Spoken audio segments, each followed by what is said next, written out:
La réponse à cette question vaste, c'est qu'il faut distinguer la méthode inductive et la méthode déductive. Voilà la question. La question est là. C'est-à-dire que si je remets en question si le point de départ de la pensée est la pensée elle-même, coupée du rapport au réel, si l'intelligence ne se révèle pas elle-même, ne s'éveille pas au contact du réel, il faudrait qu'elle parte d'un présupposé. Il faudrait qu'elle parte d'une idée, d'un concept, à partir duquel elle va déduire un système entier, quoi.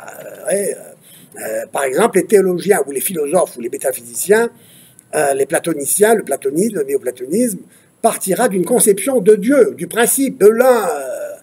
On part de l'un, on part de l'un. On part de la conception de l'un. On réfléchit vraiment moré géométrico, à la manière de Spinoza, sur une substance que l'on va définir. On va définir. La substance est conceptuelle, c'est un modèle. La manière inductive, qui conduit à une philosophie de l'être en tant qu'être, part à un point de départ empirique. Elle est inductive, parce qu'elle part du constat, donc de la réalité quotidienne, ordinaire. Les sens ne sont pas remis en question. C'est ça l'idée. Les sens sont des fenêtres ouvertes sur le monde extérieur. Quand je vois ce que je vois, c'est bien ce que je vois que je vois. Si je vois, on va me dire, non, tu vois un bâton brisé dans l'eau, donc les sens te trompent. Les sens ne me trompent pas, car ce que je vois, c'est vraiment un bâton brisé dans l'eau.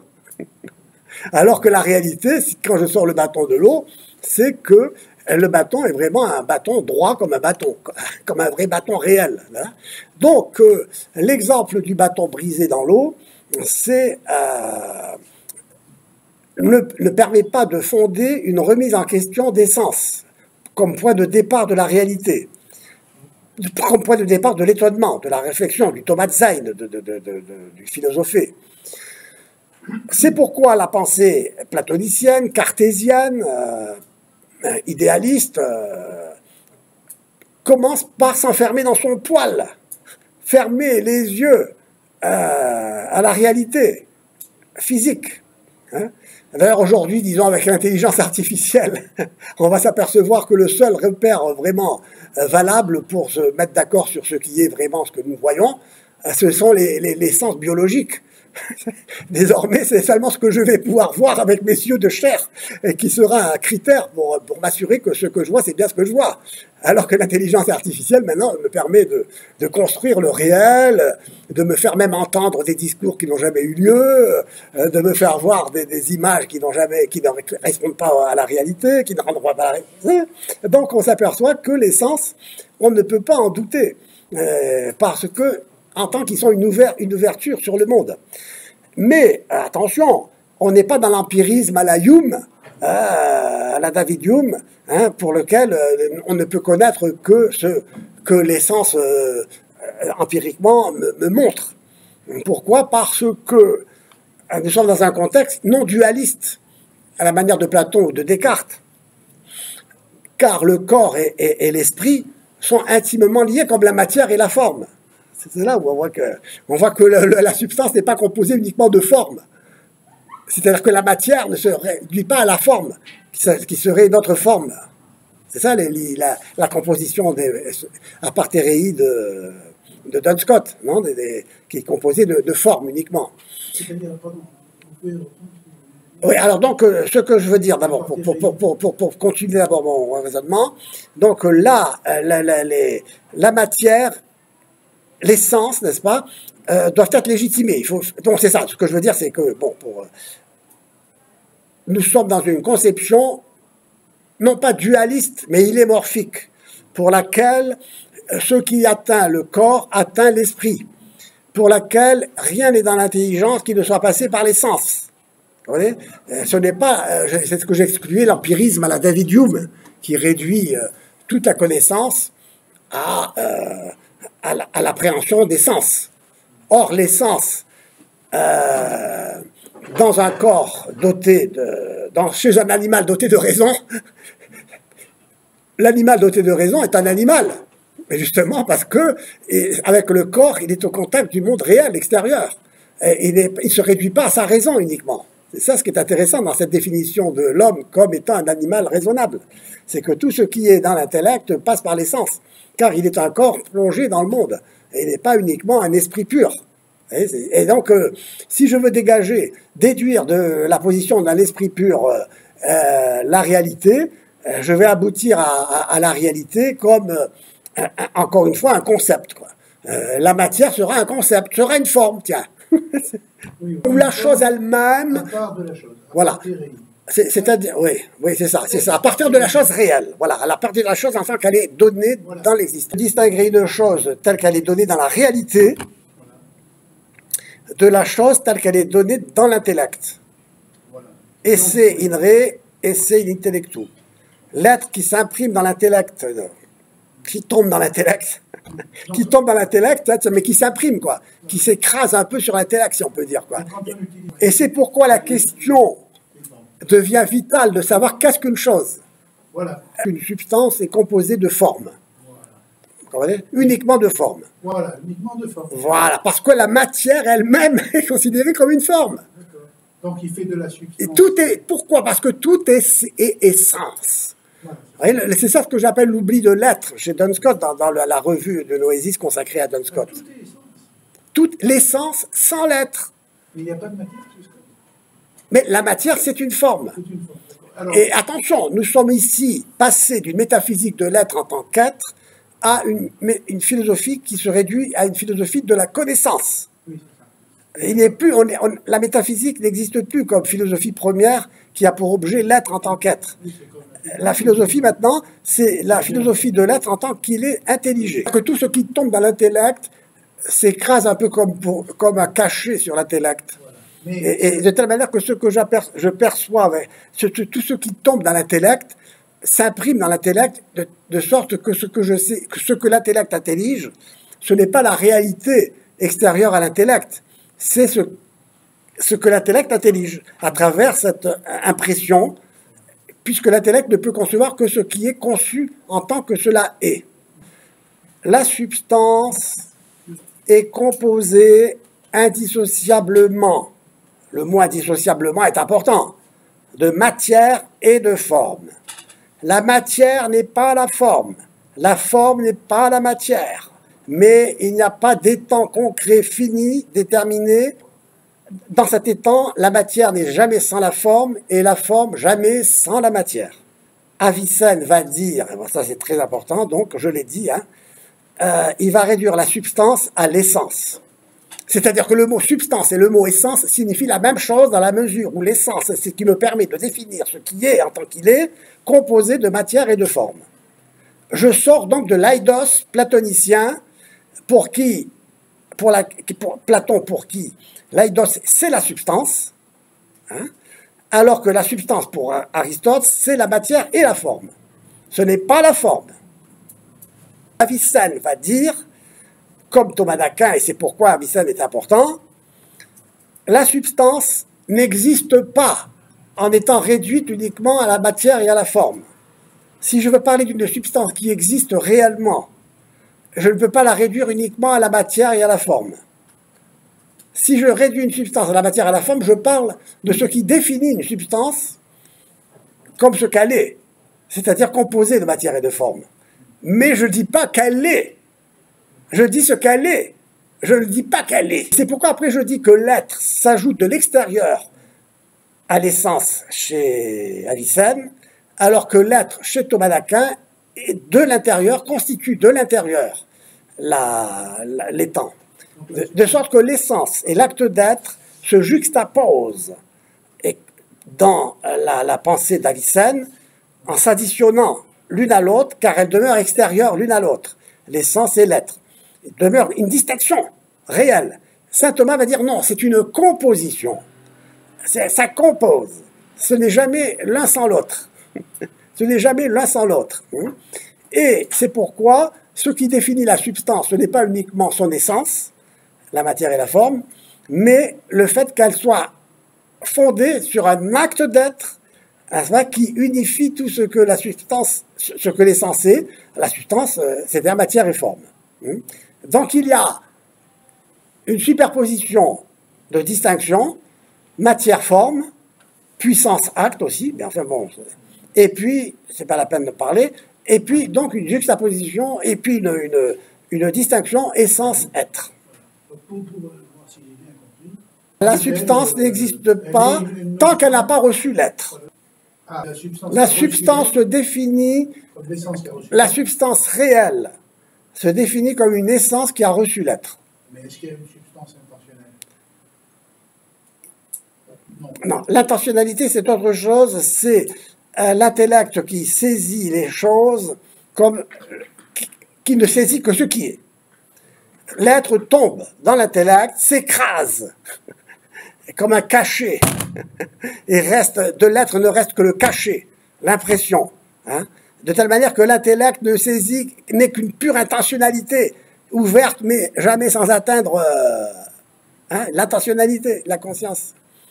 L'être, disons, tombe dans la conscience, dans l'intellect, ouais, mais l'être demeure extérieur, la chose, la réalité extérieure, hein, la chose en soi, comme dira Kant, qui est inintelligible. La chose en soi, pour Kant, est inintelligible. Parce que, justement, ce qui reste, c'est un peu comme l'impression, ce qui tombe dans l'entendement reste dans l'entendement, sous la forme d'une impression, comme chez Kant, sous la forme de catégories a priori. C'est l'entendement qui est structuré comme ça, dira Kant. Hein. Et c'est pourquoi ce que l'entendement saisit ne peut être que ce que l'entendement intellige, c'est-à-dire construit à partir de ces catégories déjà structurées a priori, etc., dans l'entendement. Hein. Et donc la chose elle-même extérieure à l'entendement, il ne la nie pas, elle existe, lui, mais elle est inconnaissable, inintelligible. Et à partir de là, il y aura un rebond avec l'idéalisme allemand, qui va dire non, la chose en soi est intelligible. Elle s'intellige elle-même. Et c'est quoi ce qui s'intellige soi-même? Eh bien, c'est le moi, dira Fichte, la nature, dira Schelling, mais surtout Hegel dira c'est l'esprit qui se saisit de lui-même. Donc, la chose en soi, c'est toute la réalité, quoi, dans laquelle s'introduit une histoire qui est l'auto-intellection de soi à travers cette odyssée de l'esprit, comme il dit. Hein, c'est un peu l'idée, là. Donc, on est toujours dans l'immanence, dans l'enfermement. Il n'y a pas de transcendance, hein, ici, dans ce cas-là. Alors que chez Kant, il y aurait une transcendance de la chose en soi, mais la chose en soi est tout à fait neutralisée. L'existence, là, pour lui, je ne peux rien savoir, c'est terrifiant. Voyez-vous, donc, quand je dis qu'Avicenne était conduit à distinguer l'essence et l'être, cette distinction, il faudra bien la comprendre, hein, j'ai déjà dit beaucoup de choses pour la comprendre, elle constitue son apport crucial, hein, puisque jusqu'à présent, même Aristote n'a pas distingué l'essence et l'être en ce sens-là, quoi. On pourrait reprocher cela à Aristote, même si c'est discutable. Comment faut-il l'entendre, donc, comme une opposition ou comme une composition? C'est la question qui se pose. Hein. Est-ce que l'essence et l'être s'opposent, parce que se juxtaposent, ou se composent? Ouais. L'essence, donc... et donc cette question, attention, c'est la question qui a été léguée à la postérité, d'ailleurs.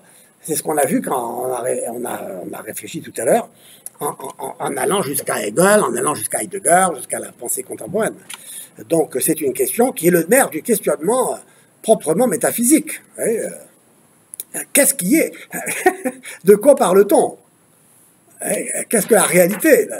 Ce qui est en tant qu'il est.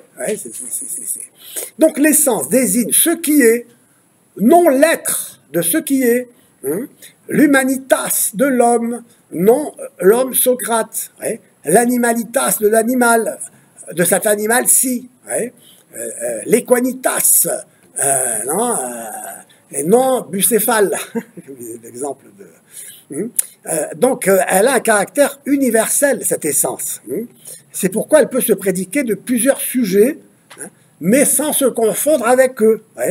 Socrate n'est pas l'humanité. L'humanité n'est pas Socrate.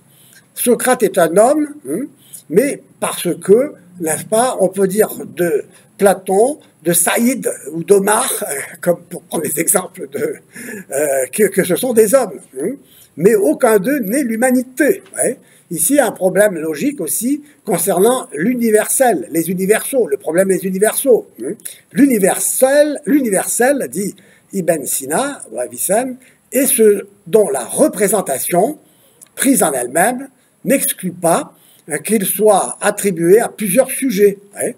Donc, on peut dire donc que Socrate, que Platon, Omar et Saïd, n'est-ce pas, sont des hommes. On se réfère ici à l'universel humanité. Mais on ne confond pas le particulier avec l'universel. Il s'oppose donc cet universel au particulier, qui est, lui, ce dont la représentation exclut toute attribution. Ouais. C'est-à-dire le particulier, on ne peut pas l'attribuer au particulier, en ce sens qu'on ne peut pas dire que Socrate et Platon. Socrate, mais on ne peut pas dire Socrate et Platon. Ouais. Mais on peut dire que Platon et Socrate sont des hommes. Donc, on ne peut dire de Socrate qu'il est Platon, je disais. Donc, la question qui se pose aussitôt est de savoir si l'universalité de l'essence est postérieure, post-rem, ou antérieure au particulier. Ouais. Antérem. Ouais. Antérieure, ça veut dire que l'essence est comparable à l'aidos de Platon. Ouais. Elle aurait un être propre depuis toujours, à l'instar de l'aidos de Platon. Et donc, si l'universel est antérieur à la chose, ici on a un beau sujet, c'est le thème des universaux. Ouais. Si l'universel est antérieur à la chose, eh bien, il sera comparable à l'aidos. Et donc, il va absorber toute la réalité. Il n'y aura que de l'universel. Si maintenant il est postérieur au particulier, à la chose concrète, elle résulterait d'une abstraction tirée de l'observation de ce qu'il y a de commun dans une multiplicité de réalités sensibles. Ouais. Ouais, ce qui est l'universel post-rem, l'universel ante-rem, avant la chose ou après la chose. L'universel considéré avant ou après la chose. Dans un cas comme dans l'autre, pour un aristotélicien comme Avicenne, l'universel n'est rien dans la mesure où seul l'individu existe réellement. C'est bien le reproche que Aristote faisait à Platon. Ainsi, il précise qu'il ne faut pas confondre l'universel en tant qu'universel et l'universel en tant que chose à laquelle est attachée l'universalité. Par exemple, la kabbalaïté est ce qui peut s'attribuer au cheval. Mais la kabbalaïté ne signifie pas autre chose que la kabbalaïté. C'est ce qui signifie, c'est ce qu'il veut dire quand il parle de la neutralité de l'essence. On y reviendra. Donc, elle n'est en elle-même, je le cite, que kabbalaïté, ni une ni plurale, n'existant ni parmi les sujets concrets, ni dans l'âme, ni dans quoi que ce soit de ce genre, en puissance ou en acte, qui serait ainsi inclus dans la kabbalaïté. Donc, l'essence est neutre. L'essence est neutre. Et on verra, l'essence n'est ni universelle, ni singulière, ni existence, au sens donc de l'eidos, c'est-à-dire d'être effectif, ou de réalité extérieure. Elle est neutre. L'essence, pour Avicenne, elle n'est pas non contingente, en ce sens que elle ne dépend que d'elle-même. Et je reviendrai là-dessus. Si l'essence donc n'est rien de réellement existant, comme l'eidos donc, elle a simplement une réalité intelligible représentant une réalité extramentale. C'est l'aspect même a priori pour ce qui est a priori pour Kant, c'est ce qui est universel et nécessaire. Vous vous souvenez de ça? L'a priori se définit comme ce qui est universel et nécessaire. Et donc l'universel n'est pas et dans l'entendement. Il faut bien n'oublions pas que quand Kant parle de transcendance, le mot transcendance signifie immanence, c'est-à-dire ce qui appartient au sujet transcendantal. Donc, de même que, c'est-à-dire le mot transcendance signifie ce qui traverse une réalité. C'est pourquoi on va parler des transcendantaux, l'un, la chose, le vrai, le bien, sont des transcendantaux de l'être. C'est-à-dire que l'être ne peut pas être, c'est une propriété de l'être. On ne peut pas distinguer l'être de l'unité, de la chose, du vrai, du bien, du vrai pour l'intellect, du bien pour la volonté. Bon, bref, là, c'est pour vous dire tout simplement que le mot transcendant est un mot qui peut nous tromper aussi, puisqu'il peut avoir aussi un sens immanent, un sens d'immanence. Bon, c'est ça, je dis ça entre parenthèses. Donc il faut bien qu'il y ait un représenté, vous voyez, puisque l'essence n'est rien de réellement existant, elle a simplement une réalité intelligible, représentant une réalité extramentale, elle a tout simplement une capacité de représentation. Et il faut bien qu'il y ait une représentée. Socrate, cet homme-ci, Bucéphale, ce cheval-ci. Mais le statut du représenté est celui de l'esse in intellectu, non celui de l'esse in re. Donc, le représenté, c'est le représenté dans l'entendement, dans l'intellect. Ce n'est pas ce qui est dans la chose, in re. Toute représentation est une intention, une intentionnalité. Elle s'imprime dans l'intellect, comme une image dans le miroir. Pour reprendre une métaphore chère aux médiévaux, renvoyant à quelque chose d'extérieur comme à ce qui est représenté par l'intellect, mais sans le toucher en quelque sorte. Cette impression est une réalité mentale qui renvoie à elle-même comme le représenté au représentant et a de ce fait une vie propre. L'intention n'est rien de ce qu'elle représente. Elle désigne ce qui est, l'étant, non l'être actuel, l'existence, l'existentia, l'être de ce qui est dans l'intellect, in intellectu, et non ce qui est dans la réalité. Et quand il dit cela, et qu'il distingue l'être dans l'intellect et l'être dans la réalité, Avicenne précise, nous ne disons pas avoir une science du non-être, mais n'avoir qu'une intention dans l'âme. Ce qui est connu est seulement l'être représenté dans l'âme, dans le miroir. Ce qui est dans la nature, de ce qui est connu, peut mettre en relation ce qui est intelligé avec ce qui est extérieur. Mais pour l'heure, ce qui est extérieur n'est pas. Il n'y aura donc absolument rien de connu en dehors de ce qui est intelligé. Donc là, on a vraiment un plan d'immanence, n'est-ce pas ? Tout ce qui est n'est qu'en tant qu'intelligé. Et toute la métaphysique de l'être en tant qu'être risque de basculer dans une philosophie de la connaissance, considérant l'étant en tant qu'intelligé.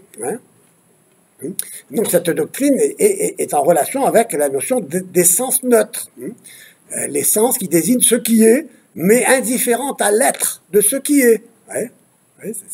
La question consistant à se demander quel est le statut d'une essence qui n'existe pas, c'est-à-dire quel est le statut de l'inexistant, ne se pose pas à vrai dire, car l'essence en tant qu'esse intellectu, qui n'est pas l'esse in re, et aussi, il y a l'essence est. Alors ici, voyez-vous, il y a déjà une sorte d'être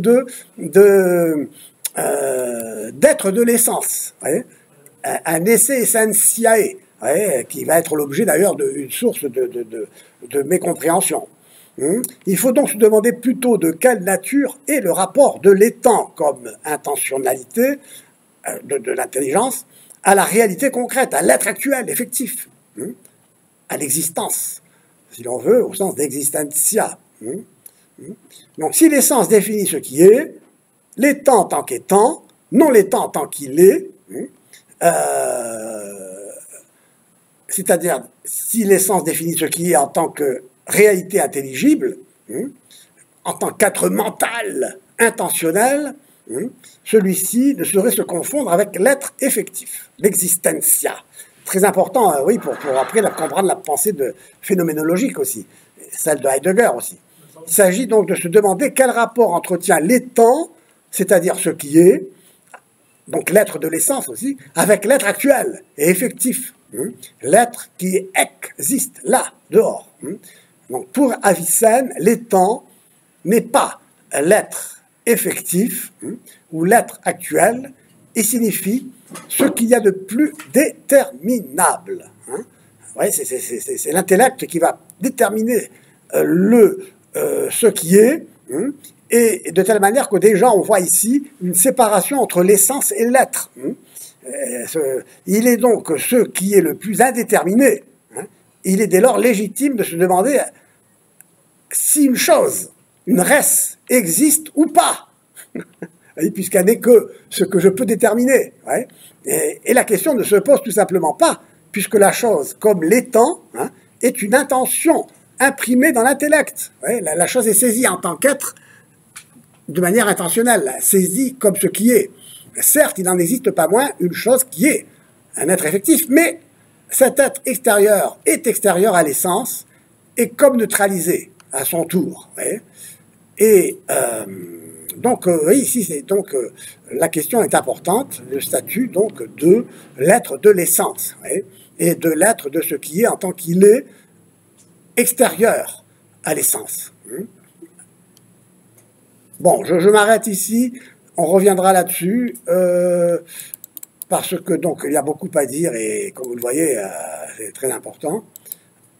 Mais on va essayer de bien comprendre tout cela parce que ça va nous aider à comprendre l'histoire de la pensée qui va suivre.